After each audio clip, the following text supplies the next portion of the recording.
Hi guys, today I want to come and read you a special story and want to share a couple ideas and activities that we can all do together that will help us get closer to God.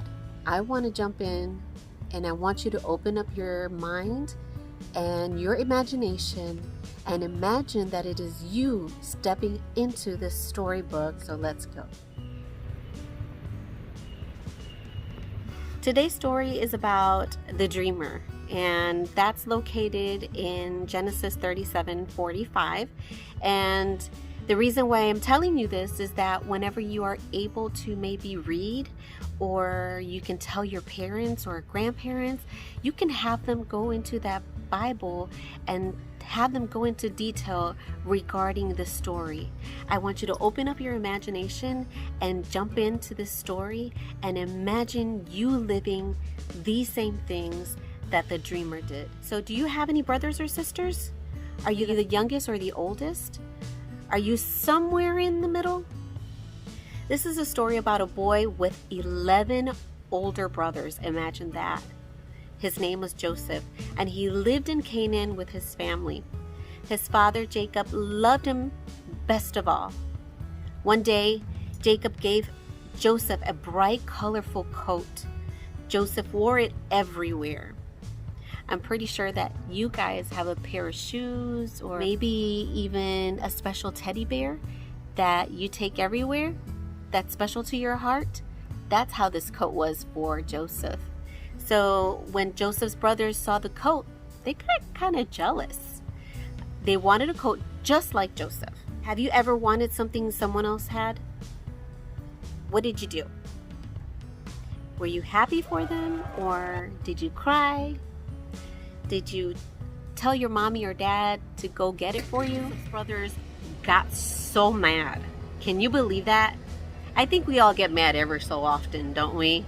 Especially when something doesn't necessarily go our way. Joseph had another gift that made his brothers even jealous.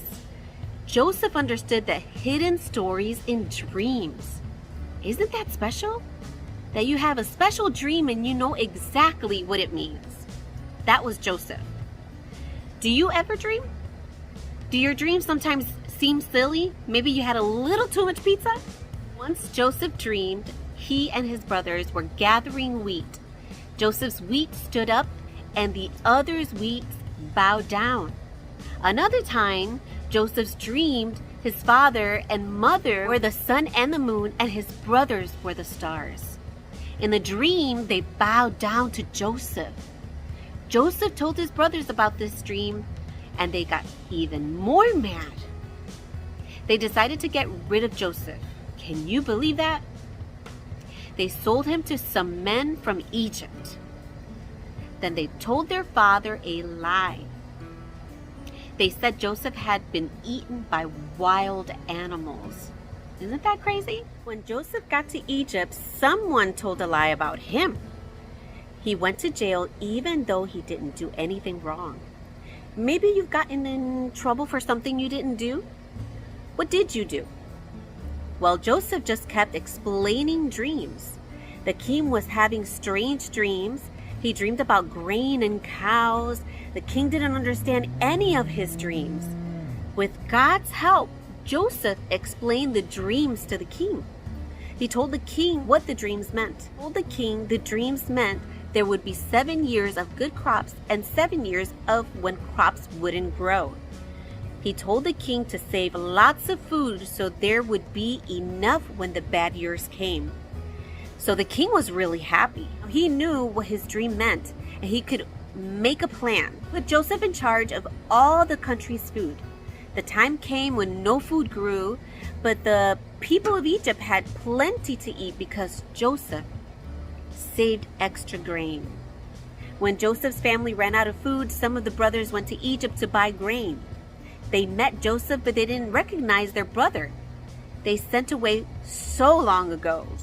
They bowed down to him and Joseph sold them food. Then the brothers went home. When that food ran out, the brothers came back to buy more. They bowed down to Joseph again. It happened just as Joseph had dreamed long ago. This time, Joseph told his brothers who he was. The brothers were scared. They thought Joseph would be mad at them, but he really wasn't. Joseph forgave his brothers. He knew from his dreams that God had a plan for everything. Joseph had found the hidden story in his own dreams. Each picture in this story has clues about Joseph. Can you look back and find the hidden story of Joseph's life? Now we're going to go ahead and do something special here. We're going to go for God's God print. The main thing about this story is, and what it talks about at the end, is about forgiveness. Saying I'm sorry can be one of the hardest things to do, but forgiving someone who hurts your feelings is even harder. God says that we should forgive others just as He forgave us. He will help you to forgive if you ask Him. I know it's not always easy. Do you know why God forgives you when you're wrong? It's simple. Because He loves you. Because He loves me. So I want you to learn this Bible verse before you go to sleep tonight or any other night, whenever you feel angry, or maybe you need somebody to ask you for forgiveness. In Colossians 3:13, it says, "Forgive just as the Lord has forgiven you." Simple. So keep this in your pocket. Joseph was called the dreamer because God talked to him in his dreams. Do you know God talks to Joseph's dad, Jacob, in his dream too? That's in Genesis 28:12 through 15. Like father, like son, huh? If you ask God to allow Him to show you how to dream and how to figure out what those dreams mean, I'm pretty sure God will go ahead and do that. He can use those gifts to touch other people's lives in a great and a special way.